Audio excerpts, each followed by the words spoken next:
Salve, salve, salve, sexto ano, vamos que vamos! Vamos falar hoje sobre o renascimento da Babilônia, galerinha. Na página 34, beleza? Bora lá? No século VI a.C., época em que Atenas dava início a mudanças em sua organização política que a conduziriam à democracia, uma cidade-estado da Mesopotâmia também vivia um período de transformações, a Babilônia. A cidade da Babilônia viveu um período de esplendor entre 1800 a.C. e 1600 a.C., até ser dominada pelos hititas. Seu poderio declinou e a cidade só recuperaria sua independência em 612 a.C. Durante o reinado de Nabucodonosor, que foi entre 604 e 562 a.C., os babilônios se lançaram a conquistas territoriais que levaram à formação do Segundo Império Babilônico. Nabucodonosor, trava-língua isso, galera. Nabucodonosor II procurou recuperar para a cidade a glória do passado. Para tanto, promoveu reformas administrativas, econômicas e urbanas e mandou erguer palácios, templos e jardins.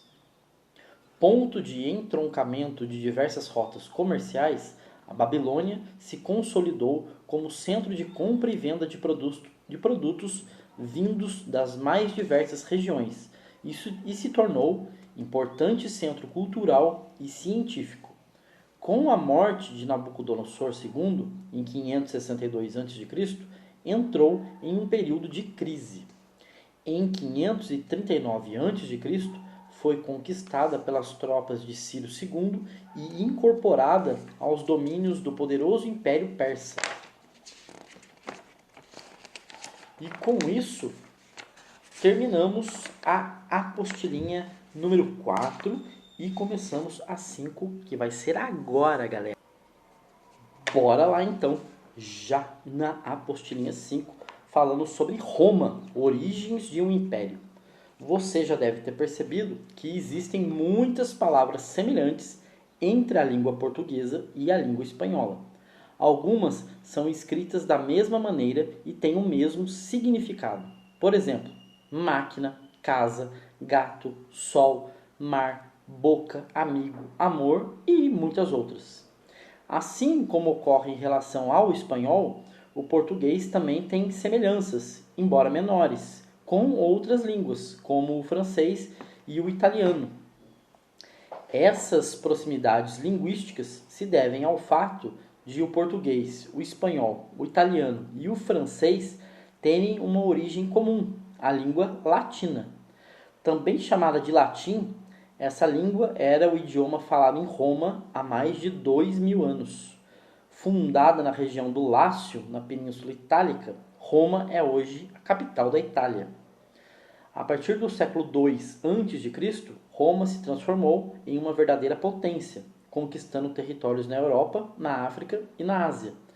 No decorrer dos séculos, o latim acabou por se misturar às línguas originais desses territórios.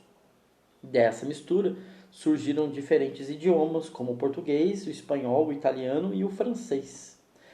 Nesse capítulo, veremos como Roma, uma pequena aldeia do Lácio, tornou-se um verdadeiro império de mais de 6,5 milhões de quilômetros quadrados, o Império Romano.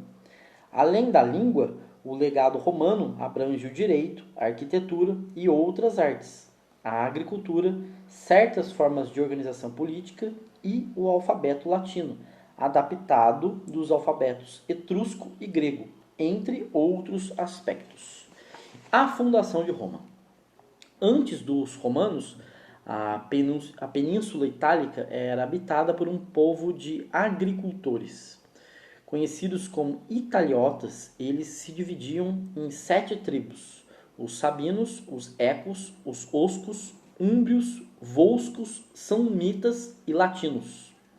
A partir do milênio 1 a.C., os etruscos, originários provavelmente da Ásia Menor, se estabeleceram na região central da península, hoje conhecida como Toscana.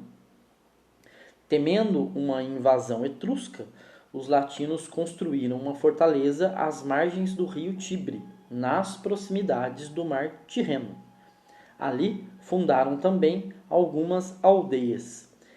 Essas povoações prosperaram, pois a região se encontrava em um lugar cortado por rotas comerciais. De acordo com historiadores e arqueólogos, por volta do século VII a.C., os etruscos venceram a resistência dos latinos, invadiram a região do Lácio e unificaram as várias aldeias latinas. Essa unificação daria origem a uma cidade-estado, conhecida como Roma. Beleza? Bora lá!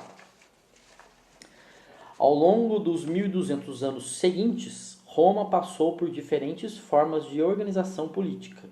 De fato, sua história nesse período pode ser dividida em 3 grandes períodos: a monarquia, a república e o império.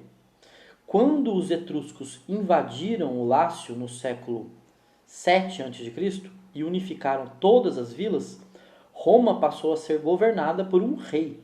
Nessa época, era apenas uma cidade-estado. A sociedade romana era, então, dominada pelos grandes proprietários de terra. Era esse grupo que detinha o poder de governar a cidade, comandar o exército, conduzir cerimônias religiosas e exercer as funções de juiz. O rei fazia parte desse grupo.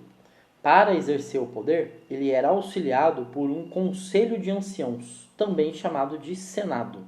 A palavra em latim para ancião era senex, daí o nome do conselho.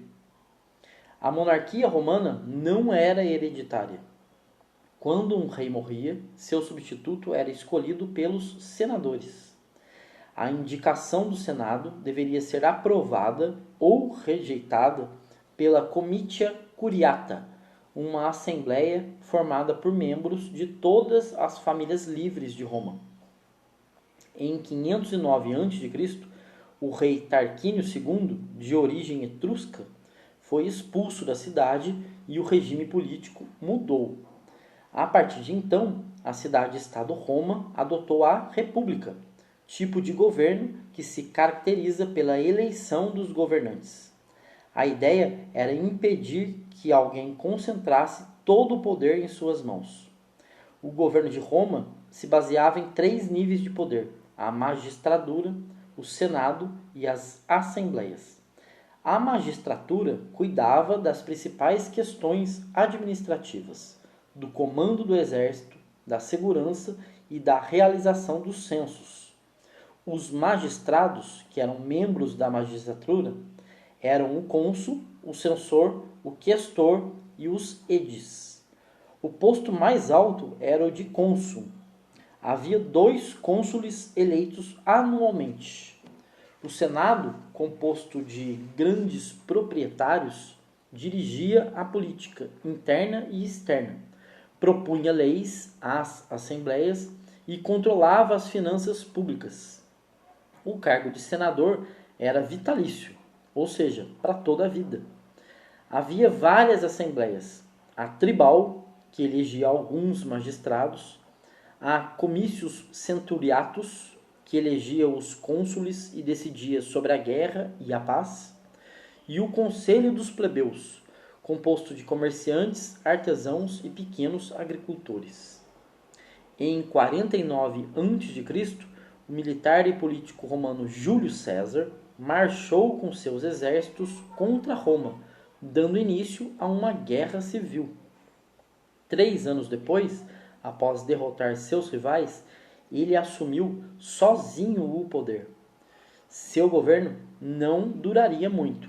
Em 44 a.C., ele seria assassinado no Senado. Beleza, galera? Então paramos aqui na página 7, em os grupos sociais de Roma. E continuamos na nossa próxima aula. Espero que vocês estejam acompanhando e principalmente, sim, espero que vocês estejam realizando as tarefas propostas, sim, porque isso será cobrado de vocês mais adiante. Se não, nas nossas provinhas será cobrado isso ano que vem. Vocês vão precisar disso para dar prosseguimento à nossa matéria. Beleza, pessoal? Um abraço para vocês. Fui!